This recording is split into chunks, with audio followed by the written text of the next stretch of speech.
వల్లభనేని వంశీని ఇటు విజయవాడకు తరలిస్తూ ఉన్నారు పోలీసులు. ప్రస్తుతం మనం ఆ విజువల్స్ చూసుకోవచ్చు. ఇటు అధికారాన్ని అడ్డం పెట్టుకుని వైసీపీ నేతలు ఇష్టానుసారంగా ప్రవర్తించారు అంటూ కూడా ఇటు యార్లగడ్డ వెంకట్రావు ఆరోపిస్తూ ఉన్నారు.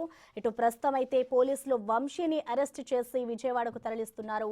మరి కాసేపట్లో ఆయన్ని కోర్టులో హాజరుపరిచే అవకాశం కూడా కనిపిస్తోంది. ఈ రోజు ఉదయం ఆయన మై హోమ్ లో ఉన్నారు అంటూ కూడా ఇటు పోలీసులకి సమాచారం అందడంతోనే ఇటు పోలీసులు అక్కడికి చేరుకొని ఆయన్ను అరెస్ట్ చేశారు. ఈరోజు హైదరాబాద్లోని పోలీసులు ఆయన్ని అదుపులోకి తీసుకొని విజయవాడ తరలిస్తూ ఉన్నారు. అయితే ఇటు ప్రస్తుతం కోర్టులో ఆయన్ని మరికొద్ది సేపట్లో హాజరుపరిచే అవకాశం కూడా కనిపిస్తోంది.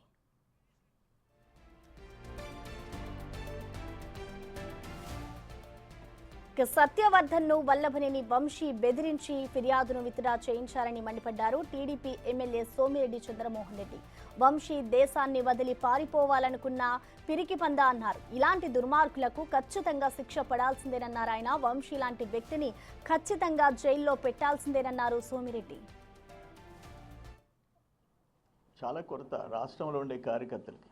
ఎందుకంటే అతను తెలుగుదేశంలో పుట్టి పెరిగి తల్లిపాలు తాగి రొమ్ము గుద్దినోడు.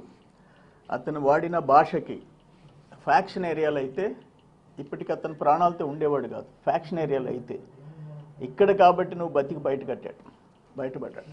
ఒక క్రూర మృగం, ఒక దుర్మార్గుడు వాడే భాష మాట్లాడినాడు. ఒక దుర్మార్గుడు. ఎందుకు ఈ జిల్లాల్లో వాళ్ళు ఎందుకు సహించారు అది మేము జీర్ణించుకోలేకపోయినాం. ఈరోజు అరెస్ట్ చేస్తే కూడా అక్కడ నాటకాలు ఆడాడు.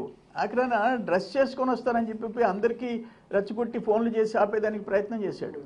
నేనేమంటానంటే నువ్వు గన్నవరం పార్టీ కార్యాలయం మీద చేసిన దాడి ఎప్పుడన్నా చూసామా? కార్లు తగలబెట్టించావు, మొత్తం ఫర్నిచర్ ధ్వంసం చేశావు, మనుషుల్ని చంపపోయినావు. ఆ కేసులో ఈరోజు కంప్లైనెంట్ అక్కడ వాచ్మెన్, ఒక అటెండర్, అతన్ని భయపెట్టి దుర్మార్గంగా విత్డ్రా చేయించేదానికి ప్రయత్నం చేశావు. ఈరోజు ఏమైంది? నీ బతుకు బయటపడింది, బట్టబయలైంది. అయ్యా వంశీ తల్లి గారు, చెల్లి గారు, ఇంట్లో శిక్ష చేయండి అతనికి. ఒక మృగం, మీ ఇంట్లో ఉండేది ఒక క్రూర మృగం. శిక్షించండి, మీరు కుటుంబ సభ్యులు శిక్షించండి. మీకు తల్లి చెల్లి బిడ్డలు ఉండారు, అన్నదమ్ముళ్ళు ఉండారు. ఇటువంటి మృగాన్ని మీరు ఇంట్లో పెట్టుకొని ఉండారు. ఇండియాను వదిలేయాలని చెప్పన్న పిరికి బంధవి నువ్వు. ఇండియాలోనే వదిలేసే ప్రయత్నం చేసిన పిరికి బంధవు నువ్వు.